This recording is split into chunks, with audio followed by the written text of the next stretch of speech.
বন্ধুরা, কাজ কোনোদিন ছোট বড় হয় না।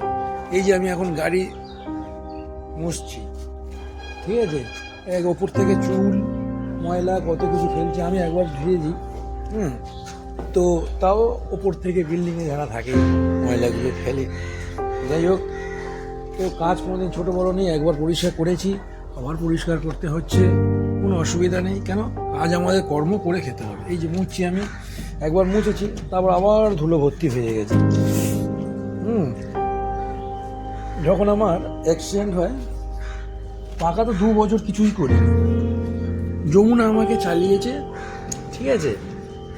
ভিডিওর মধ্যে তো প্রমাণ থাকছে তোমাদের সামনে। যমুনা আমার অপারেশন করা, হাতটাকে ঠিক করা, সবই যমুনাই করেছে। এই যে যমুনাটা না থাকলে এই যাত্রায় মনে হয় আমি সুস্থ হতে পারতাম। আর এই যে এখন কর্ম করে খাচ্ছি হাত দিয়ে, বাঁ হাতে সব কাজ করি, ডান হাতে একটু কষ্ট হয়। তাহলে আমি কিছুই করতে পারতাম না। আমার মা বলতো কি জানো বন্ধুরা, বলে তুই ভিক্ষে করে এনে দিবি, আমি রান্না করে দেব। কিন্তু আমার দোকান আছে, অনেক বছরের দোকান, ঠিক আছে, সেটা আমার মা ইনকাম করে আমার ভাইয়ের ঘর, বা আমার ভাই কিছুই করেনি, বাবা করে যা দিয়ে গেছে আমি করেছি। আমার সানের ঘাট, আমার ঠাকুর ঘর সব ব্যবহার করে, সব কিছুই ব্যবহার করে। আর সেই মা আমাকে যে জন্ম দিয়েছে, সে ইনকাম মানে দোকানে চালায়, আর আমাকে বলছে তুই ভিক্ষে করে এনে দিলে তোকে আমি রান্না করে দেবো। তাই বলি আমার দোকান আছে, তা আমি দোকান চালাবো না, তোর দোকান তুই চালাতে পারবি না, তোকে দোকান দেবো না বলে কিছুদিন পরে আবার আমি দোকান চাইতে গেলাম, আমাকে গন্ডগোল করলো, আমাকে মারধর করলো আমার ভাই। বলে দোকান তোর দেবো কেন, তোর ছেলেকে দেবো। আরে আমার দোকান আমাকে দেবে না, আমার ছেলেকে দেবে, এটা কোনো একটা কথা হলো, যুক্তি? আমার দোকান আমাকে দেবে না, বলো তোমরা বলো। তো আমার দোকান তো আমাকে দেওয়া উচিত, দেয়নি। সে বাদ দাও, সে করে খাচ্ছে, খাক। কিন্তু যে বাবার ছেলে বা মায়ের ছেলে, আমার এটা সদাত্ম মা, এটা মন বলতে কষ্ট হচ্ছে যে আমাকে জন্ম দিয়েছে, এটা আমার সদাত্ম মা, মানে দ্বিতীয় মা আমার। যদি বা অরিজিনাল মা হতো, আমার প্রতি একটু টান থাকতো বা কিছু, হসপিটালে ভর্তি কোনোদিন দেখতেও আসেনি। তার ছোট ছেলে আর মেয়ে, ছোট ছেলে আর মেয়ে। আর সে তার বাপের বাড়ি আছে বাজারে বেড়ে, মন্দির বাজারে, বাপের বাড়ি দুবেলা। কিন্তু যে সন্তানটা জন্ম দিলাম, তাকে ছেড়ে দিলাম, আজ পর্যন্ত মানে কি বলবো, এর থেকে অনাথ ছেলেরা অনেক ভালো। আমাদের চপের দোকান আছে, ঘুগনি মুড়ি করা হয়, আগে চলতো ভালো। একটা কথা বলবো, সংসার একমাত্র ভাঙে নিজের ফ্যামিলির জন্য, মা ভাই বোন পাড়া প্রতিবেশীর জন্য নিজের সংসার কোনোদিন ভাঙে না। এটা মাথায় রাখবেন আপনারা। নিজেদের সংসার ভাঙে নিজের ফ্যামিলিদের কারণে।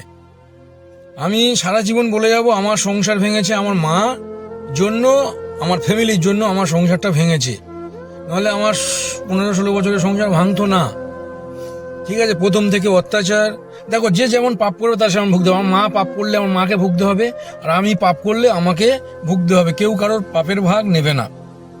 অনেক মারা আছে গু চটকায়, রাস্তাঘাটে করে, কেন বলো তো?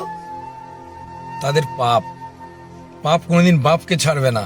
তুমি তোমার পেট থেকে জন্ম দিলে দুজনকে, একজনকে অন্ধর মতন দেখবে সাইড করে দিয়ে, আর এক সন্তানকে রাজার মতন রাখবে, তার সব কিছু করবে, সে গালাগালি দেয় দম্ভর, তাও ভালো। কারণ আমি তো আগে মায়ের কথা শুনতাম না, বইয়ের কথা শুনেছি, আর সে আমার পোঁদে বাঁশ দিয়েছে এইভাবে যে পেছন থেকে বাঁশ দেবে, আমি বুঝতে পারিনি। যাই হোক, তো আমি এখন যাকে হাত ধরেছি, পুরো সবসময় ভিডিও আপলোড করব তাকে নিয়ে। তারপরে যেটা হবে, দেখো সে ছেড়ে চলে গেছে, সে অন্য পুরুষের কাছ থেকে একটা সন্তান নিয়েছে। আর আমাকে, আমি যখন কর্ম করে খেতে পারছি না, আমার নিজের মা যখন বলছে ভিক্ষে করে এনে দে, আমি রান্না করে দেব, সেই জায়গায় দাঁড়িয়ে সে বলে কেন ভিক্ষে করবে, আমি ভিক্ষে করে এনে খাওয়াবো, তুমি আমাকে বিয়ে করো। আমি বলি ঠিক আছে। সে কলকাতায় ব্যাঙ্গালোরে চলে গেল, ইনকাম করে অপারেশনের জন্য পাঠালো, অপারেশন করলো, তারপরে আমরা বিয়ে থাকা করে কলকাতায় এসে ঘর ভাড়া করে আমরা আছি। অনেক দিন ধরে 1.5 বছর আমাকে কাজ করে যমুনা আমাকে অপারেশন করে তুলে আজ এই পছন্দ আমাকে দাঁড় করিয়েছে, এখন আমি গাড়ি চালাচ্ছি, এখন আমরা দুজনে হ্যাপি আছি। ঠিক আছে, এখন বলার মুদ্রা কথা এই যে আমার মা, মানে দ্বিতীয় মা, এটা আমার হচ্ছে কি নাবি, মানে আমার বাবার নাবি পক্ষের মানে বউ হবে। হ্যাঁ, আর যদিও অরিজিনাল তার ইয়ের থেকে জন্মগ্রহণ করতাম, আমার সঙ্গে এই ব্যবহারটা করতো না, যে মা ভিক্ষে করে আনতো কিন্তু সন্তানকে বলতো না তুই ভিক্ষে করে এনে দে, আমি ইনকাম করতে, সে দোকান চালিয়ে ছোটো ছেলেকে খাওয়াবে, তার বাচ্চাদেরকে মানুষ করবে। আমার বাচ্চাদেরকে কোনো দিন, আমার একটা বাচ্চা তো হচ্ছে, তা যাই হোক, তার কোনো দিন এতটা ভালোবাসেনি আমার মা, বা আমাদেরকে আমি কোনো দিন ভালোবাসা পাইনি, আমার বাবার কাছ থেকে ভালোবাসা পেয়েছি। অনেক কষ্টের কথা এগুলো বলছি, কষ্টের মধ্যে থেকেও। তা ভালো থাকুক ভগবান, আমার মাকে ভালো রাখুক, দ্বিতীয় মা হোক যাই হোক, যেন ভালো রাখুক। আর মামার বাড়ি ঘন ঘন যায়, আর মামারা জানে যে ভাগ দিতে হবে না তো বোনকে, অনেক সম্পত্তি আছে, তার ভাগ দিতে হবে না, তার জন্য যাই হোক, সবাই ভালো থাকুক।